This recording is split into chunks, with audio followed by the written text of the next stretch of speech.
tossers have thrown it out the door with their behaviour this week. They should be ashamed of themselves. They should absolutely look at themselves in the mirror and wonder what the have they been doing.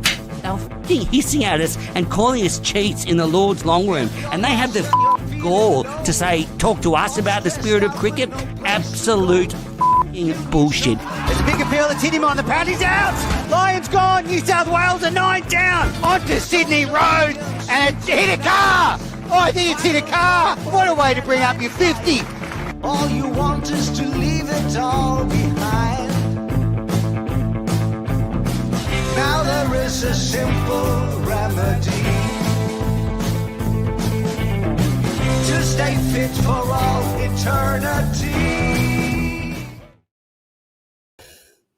Oh, what a day for Nitesh Kumar Reddy, bringing up his maiden Test century on the biggest stage of all at Boxing Day. And more importantly, when his team needed him most, they were down and out, but he's managed to salvage some pride for India. They've had a great day today, and this Test match is well and truly alive. India started the day at 5 for 164.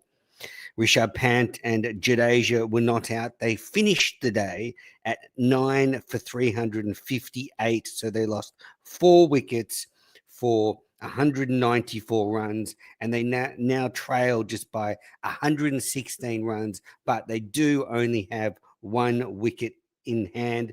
So they lost 4 wickets today, but really it was all about the partnership between Reddy and Sundar that rescued India. They were over 250 runs behind Australia when those two came together, and they put on 127, and they've completely turned this game on its head. It's a much different situation than it was before lunch today, and India they just won't go away. They always fight back. They throw punches at the Aussies, and all because of Reddy's maiden Test century. So let's go back to the beginning of play. As I said, they started at 5 for 164, and Pant and Jadeja looked pretty good. They got the score to 191, and then Scott Boland was bowling over the wicket. Jadeja tried to flick one down to the leg side. It hit him in the stomach, and he fell over. We've all seen Pant do this shot a lot, where he just flicks it over the leg side. The next ball, Boland comes around the wicket, pitches the ball further up, and Jadeja tries to do the same thing, but this time he gets a top edge and it flies down to sort of a fly slip or a very fine third, and Nathan Lyon took the catch, and Rishabh Pant was out for 28. Very frustrating because he was just getting going at that point, and he was dismissed. And God, Sunil Gavaskar was commentating on ABC radio at the time, and he just went stupid. And it was a very poor shot by Pant. It didn't seem like it was the smartest shot, not because of trying to flick it. We've seen him do it many times and hit it, 25 rows back. But the fact that there were 2 fielders on the leg side, they had a third as well, and he'd been hitting straight quite nicely, Pant. So it didn't seem like the smartest shot, especially considering he'd done it tried to do it the ball before unsuccessfully. So it seemed like India's last hope was gone. Then he's the sort of counter-attacking player India needed. They were 6 for 191, still miles behind Australia's 474. And then Ravi Jadeja was out 30 runs later. He was out 30 runs later by Nathan Lyon, bowling a beautiful slider delivery round the wicket, quicker pace, and just scooted on to hit Jadeja plumb in front, and he was out for 17. And good wicket for Lyon. He's had a very quiet series, but that ball was terrific. The way it just scooted on to Jadeja and it trapped him in front. He'd done it before, and it was missing leg, but yeah, really good stuff. So Australia were on top at that stage, well on top at that stage. India 7 for 221, 253 runs behind Australia's first innings, but then Sundar joined Reddy, and those two were epic for India. And I wasn't surprised. I wasn't actually surprised that these two had a big partnership, because by then you could tell the ball was getting softer. Well, I think it was just after the second year ball, but Australia was getting tighter. The bowlers were worn down, and we've seen Reddy play so well right throughout the series. He's been a revelation with the bat, and Sundar was very patient. He dug in there, and he and Reddy were able to just navigate through some very good Australian bowling. Reddy was the more aggressive player, and Sundar was more the conservative player. He only hit 2 boundaries in his innings, and his 50 came off 146 balls. And there was a couple of rain breaks, so they went off early for tea because of rain, and then they came back late after tea. And after tea, it was a very good spell of bowling from Australia. They kept it really tight to Reddy and Sundar, and Reddy was approaching his century at this stage. And then Sundar was out for a very well-made 50. Line came around the wicket, and the ball was a little short and a little wide of off stump, but it turned away from the left-hander, and it got the top of his bat, and Smith took a great catch at slip. So Sundar was gone after those two put on 127. Sundar made 50 off 162 balls, just one boundary in his innings. So he really did, and his strike rate was 31. But it was, the partnership that was really important, and taking time out of the game. I mean, India would, love to get out of a draw. So the fact they were able to take so much time out of the game was, very, very important. But then we got the drama of Reddy approaching his century. So Sundar goes, and Jasper Bumrah comes out to join Reddy. And this is where it got, and it was extra drama, because if you were watching on TV, they kept panning the camera to Nitesh Kumar, Reddy's dad, who was in the crowd watching it. He was having a great time, but you could tell he was getting nervous as his son approached 100. The 21-year-old Nitesh Kumar Reddy, so still such a young man. And as his, so he gets on one particular ball. So Reddy's trying to keep the strike, and I think it's the last ball of the over. He's on 97, and he hits it up in the air over cover, tantalizingly close to Cummins to catch it, and Bumrah's with him, and for some reason they ran 2. So you've got Reddy at the non-strikers end for the next over on 99. So then Cummins brings himself onto bowl, and as you'd expect, third ball into the over, Bumrah edges it to second slip. He's out, and that brings Siraj to the crease, who's a bit of a batting bunny at 11. And you've got Reddy at the non-strikers end on 99. So, you couldn't script that kind of drama. The crowd was getting into a huge crowd at the MCG for day 3. I think over 70,000, record-breaking attendances for this test match. It's incredible, the support this Indian team brings wherever they go. So then Reddy on 99 eventually lofts the ball down the ground off Scott Boland, goes to a magnificent 100. Beautiful scenes. As I said, 21-year-old. He's only ever scored 1 first-class century before this. So this is just his second first-class century. And he did it batting at number 8. It doesn't happen very often.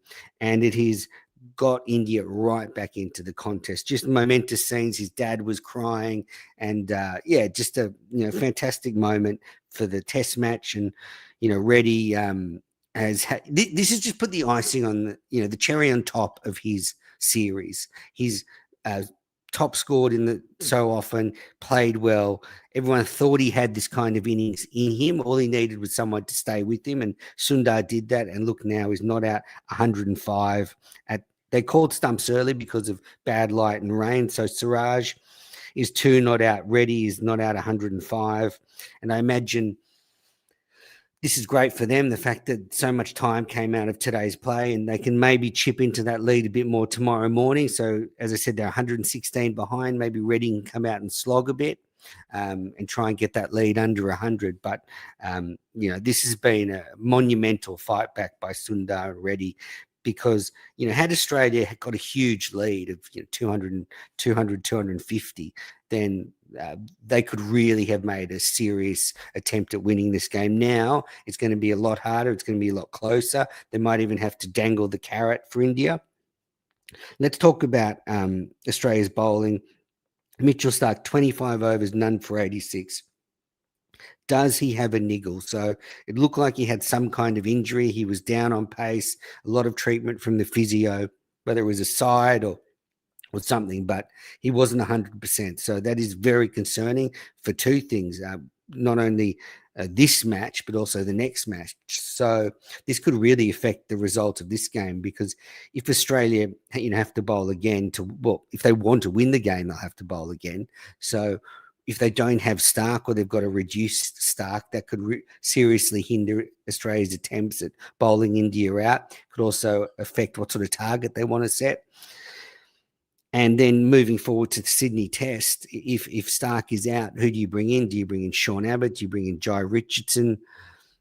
Do you call in Spencer Johnson, who's a like-for-like replacement? But huge implications. And you think about, if potentially we go into a deciding Test match and Starc and Hazelwood are out, and you've got Cummins with Boland and someone else, I'm sure the Indians would be very happy about that. Starc has been so good this series, taken a lot of wickets. So huge implications. Pat Cummins took 3 wickets. Scott Boland, 3 wickets. Very economical, Scott Boland. Nathan Lyon, 2 big wickets. But you can tell the Indian batters do feel quite comfortable against him, and they seem to be able to score quite quickly and quite consistently. Mitchell Marsh just bowled 7 overs again. I mean, I guess with the rain and the breaks, they probably didn't need him too much, but I can only imagine with the Starc injury, and as this innings went on, that he would bowl a bit more. And he doesn't look good when he's bowling. He looks uncomfortable. There's just something off with Mitch Marsh. He just doesn't look right with the ball in his hand. He's not a bad bowler when it's all going well. He does get the ball to swing, but something's amiss with his bowling. And Travis Head bowled a few overs. So what's the match situation? What could happen from here? Australia will need to make the running. They'll need to try and set India something to chase. So India are behind 116. Could be over very quickly tomorrow. I mean, you imagine it'll be over quickly one way or another. Even if Reddy slogs a few, Australia will be back batting again within the first half an hour of play tomorrow. So if that's the case, you've got, say, 2 days of play left in the game. Australia with a lead of around 100, give or take a bit. Does Australia bat normally tomorrow, like day 4, and try and, score 250, 300 in the day? Then you've got a lead of 350 to 450, and then you sort of declare either very late tomorrow and day 4 and have a bit of a bowl before stumps, and then you come back out on day 5 and you've got the whole day to try and bowl India out? Or do they maybe dangle the carrot? Do they sort of set India a kind of chaseable total, like 320 on the last day, like they did at the Gabba last series, and see if having a chaseable total can maybe bring about a few more wickets? I don't think they should do that, because if they do that and it backfires, India win the game, and then the Border Gavaskar Trophy ain't coming home. So you would want to wait. You would rather bat India out, get that lead up 400, 450, declare, and try and bowl them out, especially if you're a bowler down. It's going to be a lot harder if you don't have Starc, and Mitch Marsh doesn't seem to be able to bowl. So, I favour Australia having to be a bit more conservative. They've got to go for the win. They have to go for the win, but they can't. I almost think if you make it almost a sort of chase out of India's reach, that might play into Australia's hand more, because India, I don't know if India are great at batting out for draws. I mean, they've done it here before. They did it in Sydney last time. But if you dangle the carrot, well, all you need is Pant to have a good game, good day. And we've seen how well some other, Jaiswal, I mean, if he gets going, they could easily smack 320 in a day and win a match. So I think Australia's best bet is bat for most of day 4, get that lead 350, 400, and declare just half an hour at the end of day to try and get a few wickets, and then you got all day 5 to push for a result. But the concerning thing is this pitch doesn't look to be getting harder to bat on. In fact, it looks to be getting easier to bat on. It's flat. It's not doing a lot now. It seems to have slowed down a little bit, so you get a bit more time to adjust for your shots. So it could be a very easy pitch to bat out a draw. It could be one of those pitches where if you want to just put up the brick wall of defense and try and keep everything out, you can do it. Unless it starts to play tricks on day 5. But India have really turned this game. I mean, a draw is quite likely now, which again suits India. They go to Sydney 1-1, and wow. I mean, if we get to the 5th test and it's 1-1, that would be just blockbuster stuff. But so much on the line tomorrow. I think Australia need a really good day if they're to snatch this game. But it could have been so different. Had Australia been able to get Reddy or Sundar early, they could have had a massive lead, and been bowling tomorrow morning. Maybe, we'd be batting for a lot of today. We get that lead up to 400 early, and we've got a day and 3/4 to bowl India out. But now it's going to be very, very tight. It's going to need all of Australia's skills. I don't know if Cummins' captaincy was poor today. It just seemed like Reddy and Sundar played very well. I thought Australia were better after tea when they just concentrated on bowling a good dry line outside off stump, but they had no answers. They just had no answers. And when you've got a bowler who can't bowl properly with Stark, and that's I guess where Cummins and Boland. Boland's a line and length bowler, just keeps it on the same spot. Whereas, we needed Stark to just, blow someone out of the water with a terrific delivery. But this day will all be about Nitesh Kumar Reddy, a famous innings, his maiden century. A couple of questions here in the chat from a few people. But yeah, so I think, Nitesh Kumar Reddy's day, they should definitely promote him up the order in future. He's batting way too low at 8. I think you could have him at 6, Pant at 7, and that's a really good one too. But, what a day for him. The 21-year-old scored his maiden test century, his second first-class century in front of his father who was watching at the boundary. A day, well, the Reddies will never forget, and a day no one who saw it will ever forget, because this test series keeps on giving.